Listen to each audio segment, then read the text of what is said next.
আল্লাহর কসম লাগে কথাগুলো শুনে যাবেন। এক লোক রাতে বাড়িতে এসে দেখে তার সন্তান সব ঘুমিয়ে পড়েছে। স্ত্রীকে লোকটি জিজ্ঞেস করলো, ওরা সব নামাজ পড়েছে? স্ত্রী তখন বলল, বাড়িতে কোনো খাবার ছিল না, ওরা সবাই ক্ষুধার্ত, কান্না করতে করতে সবাই ঘুমিয়ে পড়েছে, নামাজ পড়েনি। লোকটি তখন স্ত্রীকে বলল, ওদেরকে জাগিয়ে দাও, ওরা নামাজ পড়ুক। স্ত্রী তখন বলল, ওদেরকে জাগিয়ে দিলে ওরা তো ক্ষুধার্ত, খাবার না পেয়ে আবার কান্নাকাটি করবে।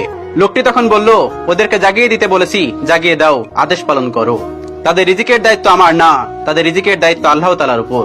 আল্লাহ তাআলা কোরআনে বলেছেন, তুমি তোমার পরিবার বর্গদের নামাজের আদেশ দাও। তার উপর অবিচল থাকা আমি তোমার কাছে কোনো রিজিক চাই না, আমি তোমাদের রিজিক দান করি, শুধু করি না সেটা শুধু মুত্তাকিদের জন্য। একথা শুনে স্ত্রী ততক্ষণ ছেলে মেয়েদের উঠিয়ে নামাজে দাঁড় করিয়ে দিলেন। নামাজ শেষ করে তারা যখন উঠে দাঁড়ালো, এমন সময় দরজার উপাস থেকে সালামের আওয়াজ ভেসে আসলো। দরজা খুলে দেখলো এক লোক এবং তার কাঁধে অনেক খাবার। লোকটি বলল, এগুলো আপনার পরিবারের জন্য, গ্রহণ করুন। লোকটি কৈফিয়তে সুরে আরো বললেন, একজন লোক শহর থেকে মেহমান হয়ে আমার বাড়িতে এসেছিলেন, তার সামনে আমি খাবারগুলো পরিবেশন করলাম, কিন্তু খাবার শুরু করার আগেই আমাদের মাঝে প্রচুর কথা কাটাকাটি শুরু হয়ে গেল। মেহমান রাগান্বিত হয়েই কিছু না খেয়ে চলে গেল। তারপর খাবারগুলো নিয়ে আমি বাড়ি থেকে বের হলাম, আর মনে মনে ভাবলাম, আল্লাহ আমাকে যেখানে নিয়ে যায় সেখানে আমি খাবারগুলো দিয়ে আসবো। আল্লাহর নামে শপথ করে বলছি, হাঁটতে হাঁটতে আমি এসে আপনার দরজার সামনে দাঁড়িয়ে পড়লাম। আমি বুঝতে পারছি না আপনার দরজার সামনে এনে আমাকে কে দাঁড় করিয়ে দিল।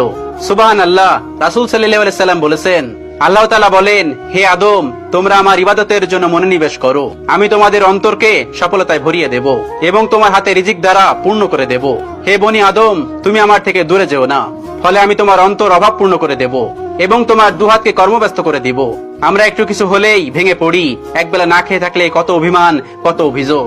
কিন্তু আল্লাহ তাআলার উপর ওদের বিশ্বাসটা দেখুন। সত্যি তো এটাই, আমাদের রিজিকের দায়িত্ব একমাত্র আল্লাহ তাআলাই নিয়েছেন। তাহলে আমাদের রিজিক নিয়ে এত চিন্তা কেন? আমাদের রিজিকে যতটুকু আছে সঠিক সময় আমরা ঠিক ততটুকুই পাবো, চাইলেও আমরা এর থেকে বেশি বা কম ভোগ করতে পারবো না। একটা কথা চিন্তা করেন, এই পৃথিবীতে তো কত প্রাণী আছে, শুধুমাত্র মানুষ একমাত্র প্রাণী যে খাবারের সন্ধান করে বেড়ায়, আর অন্যান্য প্রাণীগুলো কিন্তু না খেয়ে মরে না। এটাও আপনি চিন্তা করে দেখেন, বনের সবচেয়ে হিংস্র প্রাণী বাঘ, সেও কিন্তু না খেয়ে থাকে না। আবার ছোট্ট পাখি চড়ুই, সেও কিন্তু না খেয়ে থাকে না। ছোট্ট পাখি হামিম বার্ড, সেও কিন্তু না খেয়ে থাকে না। সবার রিজিকের দায়িত্ব কিন্তু একমাত্র আল্লাহ তাআলাই নিয়েছেন। কিন্তু আমরা বুঝি না, আমরা সবসময় রিজিকের পিছনে দৌড়াই। আমরা চিন্তা করি আমাদের আরো লাগবে, এই জিনিসটা নেই কেন, আমাদের আরো কিছু হলে ভালো হবে। কিন্তু এই কথাটা মনে রাখবেন, আপনার উপরে যে রিজিকটা আসবে, সেই রিজিকটা কমও আসবে না, বেশিও আসবে না, যেটা আপনার উপর নির্ধারিত সেটাই আসবে। অথচ আমরা মানুষ ঘুষ খেয়ে, সুদ খেয়ে, হারাম কাজ করে, লোকের টাকা মেরে, আত্মসাৎ করে আমরা ভাবি আমরা অনেক ভালো কাজ করেছি, মহৎ কাজ করেছি। একটা কথা চিন্তা করবেন, আপনার যা কিছু দিয়েছে সৃষ্টিকর্তা সেটা পরীক্ষার জন্য দিতে পারেন। মনে রাখবেন, সব সময় সৃষ্টিকর্তা দিয়েও পরীক্ষা নেন, আবার সিনিও পরীক্ষা নেন। আপনার যদি সৃষ্টিকর্তার উপর ভরসা থাকে, তাহলে পৃথিবীর আর কোনো কিছুই আপনার দরকার হবে না।